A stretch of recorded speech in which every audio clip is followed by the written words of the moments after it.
The Ghost of Oxford Milford Road.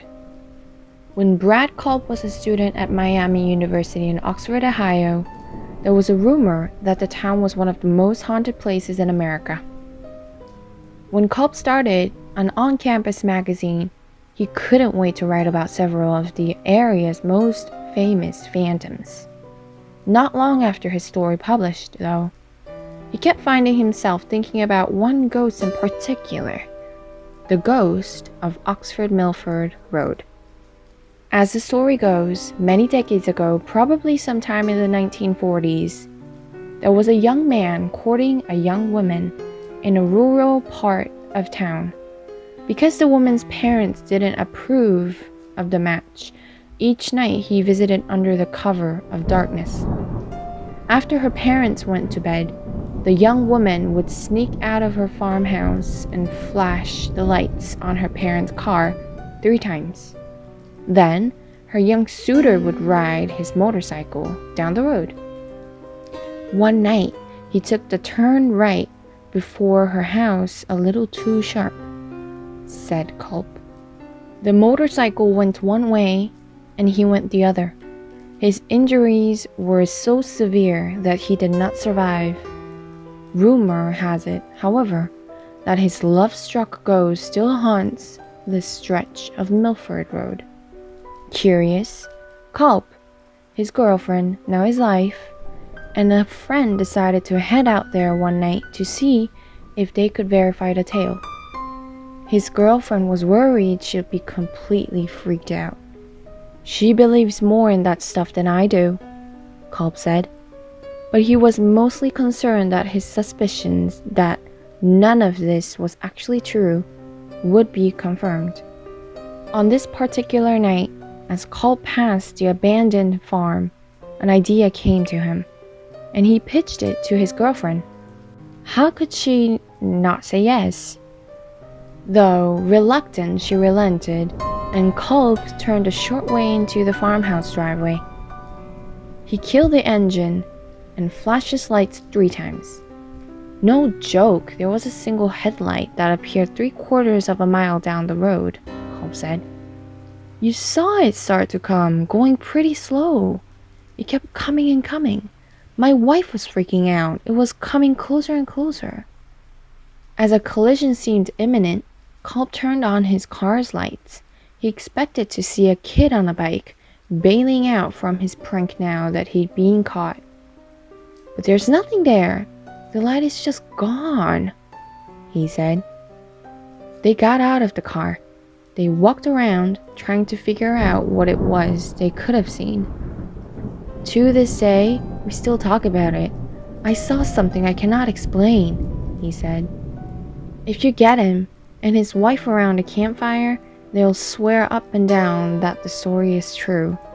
And if you're ever in Oxford, Ohio, consider parking for just a few minutes on Oxford Milford Road at night to test your own nerve.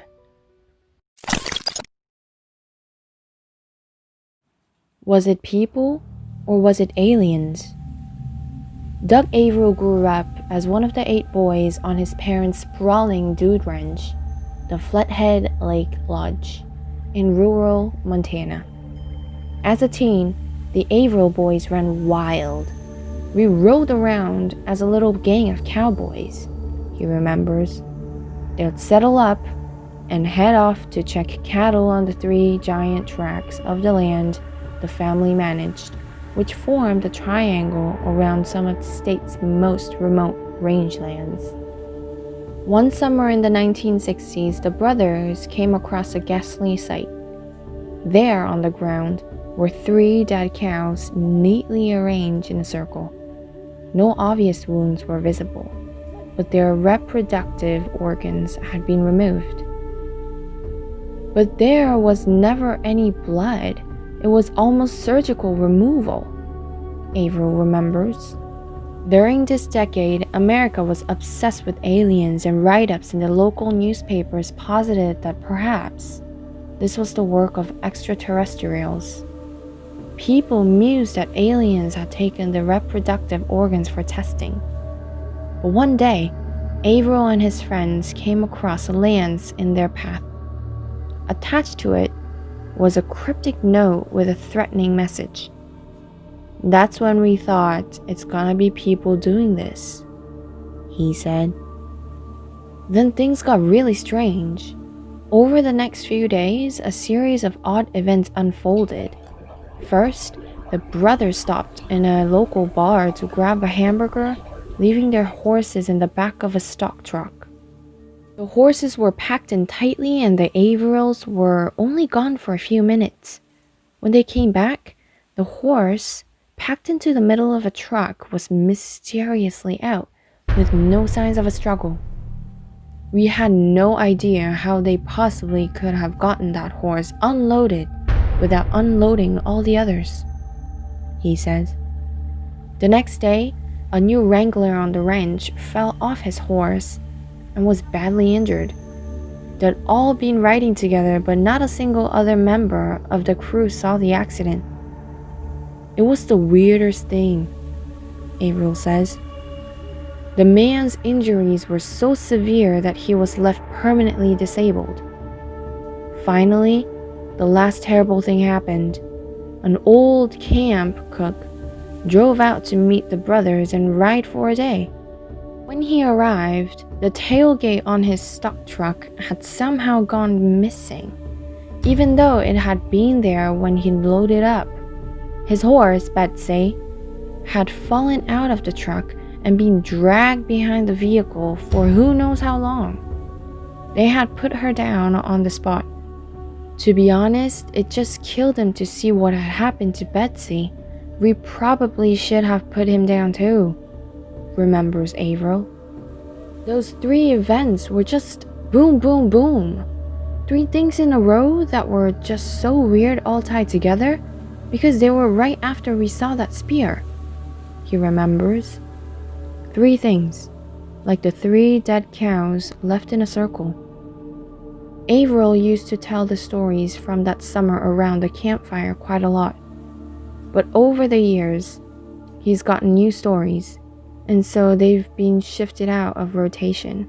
Besides, they're awfully grim. But he recently got a call about Down Bull, a buffalo. It was out in one of the most remote parts of his ranch. A neighbor had seen a pack of 16 wolves, and normally, wolves don't bother buffalo, but 16 of them? I thought, well, maybe. He went to investigate. There, lying in a snow-covered field, was the bull.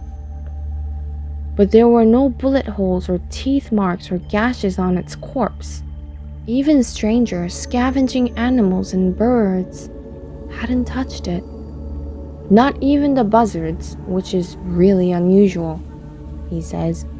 One other thing was amiss.